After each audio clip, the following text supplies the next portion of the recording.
অর্থাৎ প্রার্থী ঘোষণা হলো।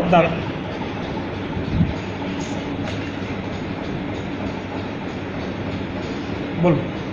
মেদিনীপুর লোকসভা কেন্দ্রের জন্য দলনেত্রী আপনার নাম ঘোষণা করেছে, এটা কি আগের থেকে প্রত্যাশা করেছিলেন? যে দেখুন, আমি আজকে সবংয়ে রয়েছি। সবংয়ে অনেকগুলো কর্মসূচি দলের এবং কলেজের ছিল, সেগুলো সেরে আরেকটি আদিবাসী ভাই বোনেদের একটি ক্লাব আছে জোট জানে, সেখানে যাব শ্রীমতী গীতা ভূঁইয়াকে নিয়ে। তার যখন আমি বেরোনোর উদ্যোগ নিয়েছি তখনই আমি দেখলাম টেলিভিশনে 3:30টার সময় আমাদের সর্বোচ্চ নেত্রী মাননীয় মুখ্যমন্ত্রী, আমাদের দলের সর্বভারতীয় নেত্রী, তিনি প্রেস কনফারেন্স করছেন এবং অন্যান্যদের সঙ্গে, অন্য লোকসভার সঙ্গে মেদিনীপুর লোকসভায় আমার নাম তিনি ঘোষণা করেন। এটা খুবই শিহরণের এবং ব্যক্তি জীবনে আমার কাছে খুবই গর্বের যে তার মতো একজন সর্বোচ্চ নেত্রী তিনি আমার মতো একজন সামান্য কর্মীকে বেছে নিয়েছেন মেদিনীপুরের মতো অত্যন্ত গুরুত্বপূর্ণ গৌরবোজ্জ্বল একটি লোকসভাতে সর্বভারতীয় তৃণমূল কংগ্রেসের প্রার্থী ঘোষণা করে। মেদিনীপুর আসনে বিভিন্ন রাজনৈতিক মহলে বিভিন্ন ধরনের গুঞ্জন রয়েছে। কেউ বলে অপোনেন্টে দিলীপ ঘোষ দাঁড়াতে পারে, কেউ বলছেন সায়ন্তন ঘোষ, এবং মূল লড়াইয়ে তৃণমূল বিজেপি। আপনি কি মনে করেন মূল লড়াই কার সাথে হবে এবং জেতার ব্যাপারে কতটা আশাবাদী? দেখুন, এই তো আজকে নাম তো ঘোষণা করলেন সর্বোচ্চ নেত্রী, আমাকে দলের সঙ্গে কথা বলতে হবে,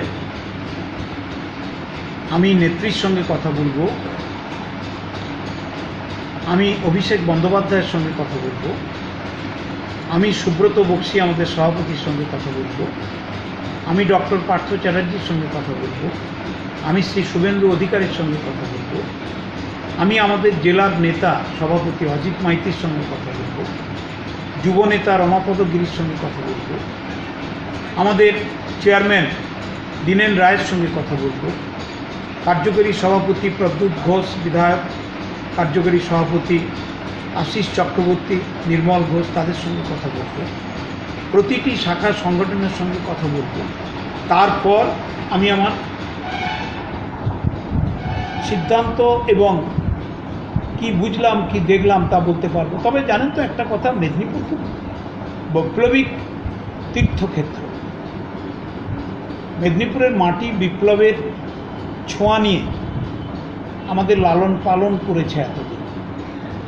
সেই মেদিনীপুর জেলায় শ্রীমতী মমতা বন্দ্যোপাধ্যায় সবচাইতে বেশি সম্মান দিয়েছেন,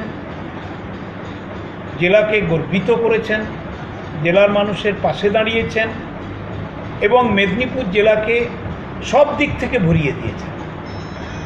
মানুষ তারা বুঝতে পারছেন গত 7 বছরে মমতা বন্দ্যোপাধ্যায়ের নেতৃত্বে সরকার কি করেছেন মানুষের জন্য, কৃষকের জন্য, শ্রমিকের জন্য, সংখ্যালঘু মুসলিম ভাই বোনেদের জন্য, হিন্দু ভাই বোনেদের জন্য, ছাত্র ছাত্রী, যুবক যুবতী, সর্বস্তর। ভাবা যায়নি 54টা কর্মসূচি ছিল, 47 পরে 4টি কর্মসূচি যোগ হয়েছে, অভূতপূর্ব।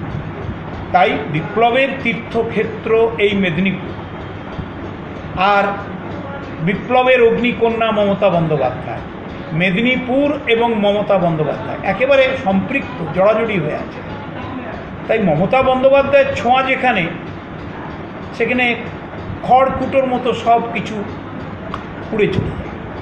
বেশ কিছু কেন্দ্রে এবার মুখ পরিবর্তন হয়েছে, ওভারঅল প্রার্থী তালিকা কেমন লাগলো? দেখুন, এটা শ্রীমতী মমতা বন্দ্যোপাধ্যায় আমাদের সর্বোচ্চ নেত্রী সিদ্ধান্ত নিয়েছেন।